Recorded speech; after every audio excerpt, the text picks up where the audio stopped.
পাথর প্রতিমার রামগঙ্গায় দেখা দিল আজব সমস্যা। সেখানে পথ কার, এই দাবিতে যুযুধান টোটো ও ভ্যান গাড়ির চালকরা। সমস্যা সমাধানে প্রশাসনিক হস্তক্ষেপের দাবিও তুলেছে তারা। মূলত রাস্তায় টোটো চলবে না ভ্যান গাড়ি চলবে, সেই উত্তর খুঁজছে উভয় পক্ষ। দুজনের দড়ি টানাটানিতে এক সময় সাময়িকভাবে পরিষেবা বন্ধ হয়ে যায় সেখানেই। যে আমাদের স্ট্যান্ড আমাদেরকে দিতে হবে।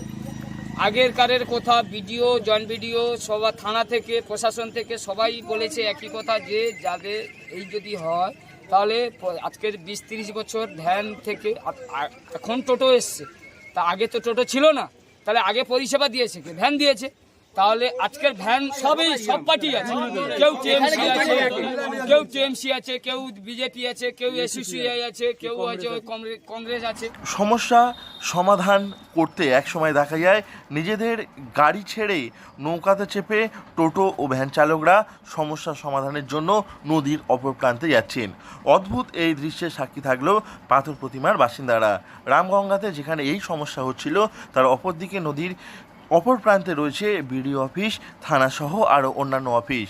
সেখানে গিয়ে এই সমস্যার সমাধানের লক্ষ্যে টোটো ও ভ্যান চালকরা নিজেদের বাহন ছেড়ে নৌকাতে ওঠেন। এরপর তারা সেখানে যান। এই মুহূর্তে গণপরিবহন ব্যবস্থা ভালো থাকার স্বার্থে এবং স্মুথলি থাকার স্বার্থে এবং এলাকা দূষিত না হওয়ার স্বার্থে টোটো ভাইদের নিয়ে এরা সমস্ত রাজনৈতিক দলের প্রতিনিধি আছে, এদের নিয়ে মাননীয় ওসি সাহেবের কাছে গেছিলাম এবং সিআইটি ইউনিয়নের নেতারা গেছিলো। আমাদের মধ্যে আপোষ একটা মীমাংসা হয়েছে।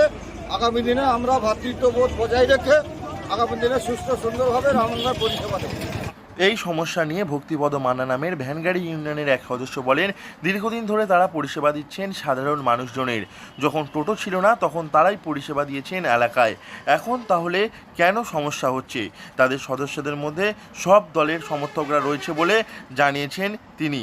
এ নিয়ে টোটো চালকদের পক্ষে নন্দকুমার দাস জানান, সবার স্বার্থে তারা থানায় গিয়েছিলেন।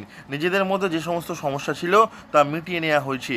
আগামীতে ভ্রাতৃত্ববোধ বজায় রেখে সুষ্ঠুভাবে এলাকায় পরিষেবা দেওয়া হবে। এদিকে এই ঘটনায় হতচকিত সাধারণ মানুষজন।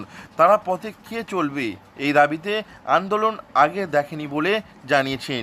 এখন সকলেই চাইছেন সুষ্ঠুভাবে যাতে তারা সঠিক সময়ে পরিষেবা পায়। দক্ষিণ 24 পরগনা থেকে নবাব মল্লিকের রিপোর্ট, লোকাল 18 বাংলা।